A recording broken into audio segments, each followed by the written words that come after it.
getting harder to find work in the United States. In August, businesses added just 22,000 new jobs. That's actually quite a weak number. Looking at that in isolation, that would actually be a lot more consistent with the start of a recession, historically. Gone are the days of 200,000 jobs every month. We're likely to be in an environment where job growth is hovering around zero, essentially. The U.S. labor market is worse than previously thought. Less than half of the people polled by the New York Fed say they could find a new job if they lost their current one. Downside risks to employment are rising. And if those risks materialize, they can do so quickly in the form of sharply higher layoffs and rising unemployment. The Federal Reserve can give businesses more confidence to hire workers by adjusting the federal funds rate. The Fed is lowering this key interest rate as companies navigate changes on trade, immigration, and inflation. Companies are holding back because they're both trying to see what the tariffs will be, what the effect of the tariffs will be, and inside of that is what happens to their profit margins. They're willing to deal with the uncertainty, but they need to react to that. And so part of that is just being very prudent in how they're hiring. Why are jobs disappearing? And can the Fed do anything to bring them back? The slowdown in hiring is most potent for younger workers. I mean, yeah, obviously younger workers because they're either in college or in school or medical school or they need to be in this class for need to study this for a long time, so they probably don't have it's not 4% or 3 because it's just when you're young you're not really you're gonna get a job, but some people go to law school and they need to study, or some career they need to study a lot. That's how it works. Obviously the young people, because they have less experience than the older people. We're seeing a lot of pressure on the younger generation when it comes to this labor market. We're seeing many firms facing higher imported costs, and they are, in many cases, struggling with the cost of talent in a high interest rate environment. The tech space, the finance space, the professional and business services space are sectors that are under more pressure, and they are the ones that generally are big hirers of younger cohorts. Recent college graduates typically have better job prospects than the overall labor force. Historically, they have lower unemployment levels too. That trend reversed starting in 2022. The United States has been suffering from a series of rolling recessions. Pockets of industries. Yeah, that makes sense. Yeah. Yeah, if you, yeah, I would see, kinda, alright, but then I didn't say all of that. You have careers that you need a college degree, obviously. But now people are going to trade school, and trade school is better than college. You're gonna be in a lot of debt with college. Trade school, you don't really need to, you don't need to know how to, it's physical stuff, right? It's not really writing, reading. You probably read, obviously, but you don't really it's not it's not the main focus, obviously, right? And, people are still gonna go to college. I'm trying to get this YouTube thing going. Let's say you go to college and you go 4 years, or 8. Majority of people go for 7 or 8. Well, 7 is you need 3 years for bachelor's. So there's no point of have a college degree unless you want to get some career doctor or lawyer that makes a lot of money. I'm not saying college is useless. I'm just saying if you don't want to go to college, there's other options like trade school.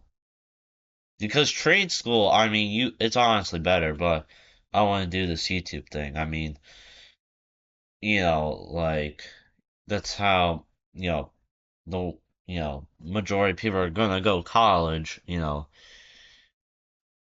you go into debt. Like, I mean, yeah, you go into debt. I mean, like, is this how it is? But I'm not saying college is useless, but like saying college is gonna be the only way you're gonna be successful in life. I mean, it's a lie. Like, Or industries themselves that have gone through their own downturns, whether it was manufacturing or consumer goods. It just hasn't bubbled up to the broader economy. I would put the youth employment situation squarely in that category right now. The high-paying information sector is flashing warning signs too. Software developer roles for workers in their 20s are down sharply since 2022. Young marketing and sales managers are having trouble getting hired as well. That said, younger workers are finding jobs in the health and retail sectors at a relatively fast pace. We know that companies are turning to technology and AI to figure out if they can maybe stomach some of those. oh yeah, but like, pretend I didn't say bye. So they want to get rid of work. Like, don't pretend I didn't say get rid and the other stuff that I said. They want to, use robots and AI, so they want to have to hire somebody because it's less costs, and it's like they do your job and they don't have to pay you an hour.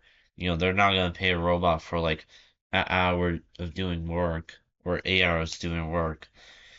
You know, um, Japan, when the kids say, it was like some year in school, the kids say he went on a cruise and the bartenders were robots. Like Japan, like America is the best country. I'm not saying it because I'm American. I'm saying it because it's generally the best country. Yeah, we have problems in this country, but if you really think about it, you make the most money, you can have the most opportunity in this country. You, it's so much better living here. So much better. Like, it's so much better. So much better. They may say Iceland or Denmark are better to live at. America is the country you want to go to. You have the opportunity to have a really good life. Like, you're not gonna make $1 billion of working at McDonald's. Like, Those costs or bring some of those costs down without having to hire somebody, at least initially. AI is very new. The capabilities of it are not very well known. Well, to the extent that it can replace jobs, the first jobs it should be replacing are those new entry-level, simpler jobs. A small collection of industries are still adding workers. You're still seeing resilience in the healthcare space and in the leisure and hospitality space. Those two sectors are upholding the labor market, but there is increased evidence that over the next 6 months, there might be more weakness out of these two sectors as well. Less than half of the private sector is adding jobs, and manufacturing would be one of the key industries. But we're also seeing that makes sense because China, that's why. And again, people are against the tariffs. I'm for the tariffs. I think we need tariffs. Absolutely. I think we should raise the tariffs, honestly. We should raise the tariffs even more. We should have for every country a 40%, at least like 40% tariff. 40%. Like, honestly. Like, things haven't even got, like, honestly, these whole tariffs thing and the inflation thing, it's like, no, like, no, like, some people are saying, oh, it's the tariffs. Yeah, some of it is the tariffs, but like it's not gonna like destroy your life. Like, honestly. If we raise it like to 40% as the limit, for the least amount we could do, I think we should I think we should do it to get more revenue. Or maybe prices could go, maybe prices are going to go up, but like, you know, you don't want some other country making your stuff, right? And also, I haven't really seen these prices going up. I mean, they probably have like cars, I heard, but like cars like are probably normal, and you could probably get a car. And food, I mean, yeah, coffee is gonna be expensive, but like some coffee isn't. I mean, it's like it's not destroying the economy whatsoever. Like people who say it's destroying the economy don't understand the economy whatsoever. Softness in construction activity, a telltale sign that housing activity Yeah, because the immigrants are taking the jobs and they're getting lower wages. That's why. is experiencing a slowdown. We're seeing businesses being more cautious with who they hire, how much they hire, and also in some cases proceeding with strategic layoffs. The Fed's interest rate policies also contribute to today's labor market slowdown. These interest rates influence Americans' job prospects and the pace of price increases. Lowering them can mean more jobs and more inflation. Raising them may mean less inflation and slower economic growth. The Fed took interest rates into restrictive territory in the first quarter of 2023. Since then, they've held the target for the federal funds rate high, relative to the so-called neutral interest rate of around 3%. In other words, the Fed's past decisions are restricting today's economic growth. Nonetheless, with policy in restrictive territory, the baseline outlook and the shifting balance of risks may warrant adjusting our policy stance. But historically, it's the case that as the Fed tightens and starts to contain inflationary pressures, that eventually puts downward pressure on the labor market. It was the case that June actually saw negative payrolls, which is the first time that's happened since December of 2020. I think the Fed is cutting from a place where it believes it has room to be wrong. Fed policy is best designed to address cyclical issues. If it's cyclical, the Fed over time should be able to nudge us back onto the path, but it can't change the path.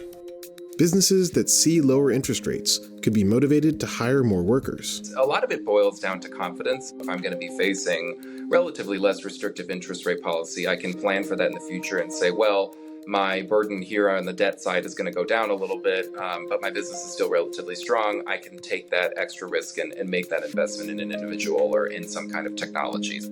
Lower interest rates have many other effects too. For example, saving rates on bank deposits may fall. I mean, it affects the he's probably going to say the mortgage. Financing costs for a mortgage or car loans could move lower as well. But Yeah.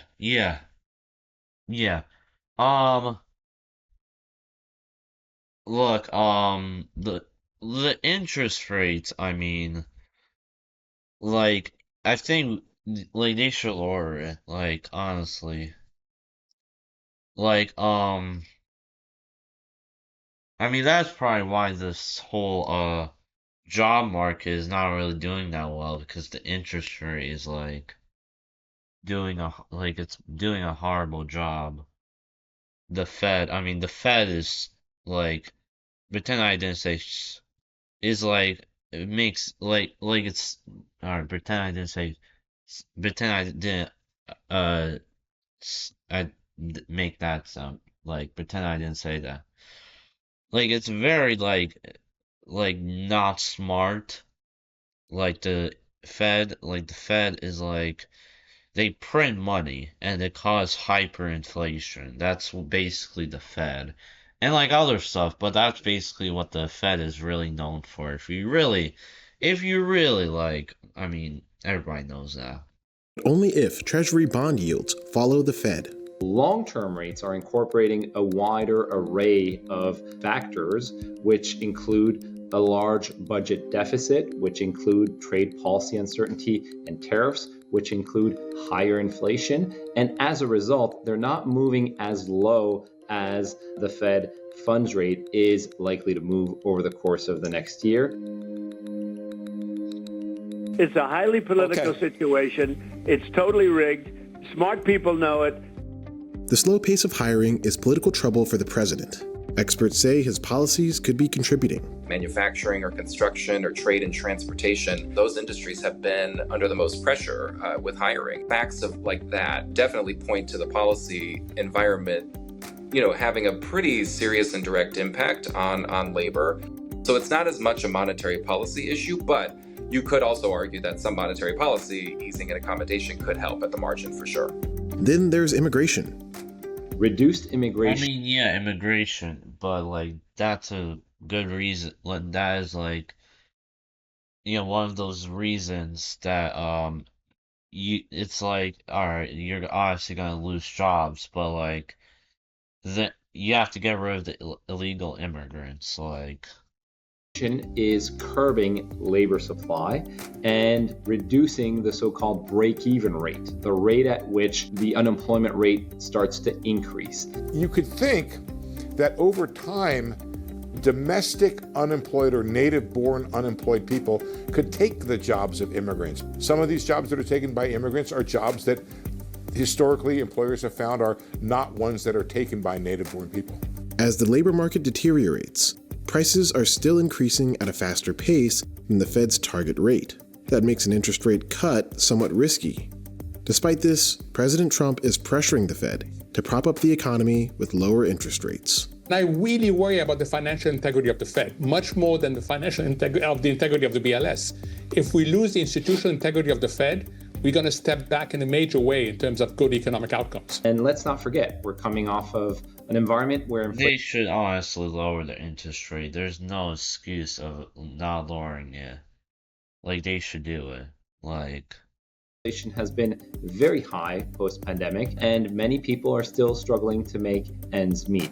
We also have to look at this in the context of an economy that is more supply shock driven. And when you have a more supply shock driven environment, you are just definitionally, the Federal Reserve or any central bank just has less power in being able to combat inflation and also being able to help the labor market. If the Fed is wrong here and it's cutting interest rates into an inflationary environment, then the impact could be negative for many people in the sense that you would have higher inflation, and that would really hurt a lot of people. The U.S. job market is very dynamic.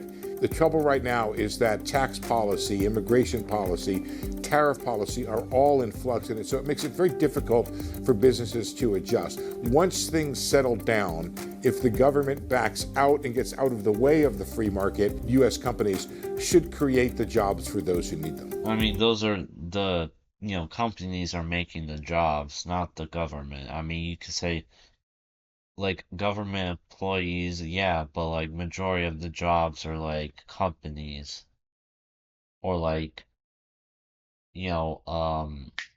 doctors, lawyer, like, I mean, there's only like 1.3 or 4 million lawyers in America, but still, like, majority of the jobs are like companies or manufacturing or like retail and like college grad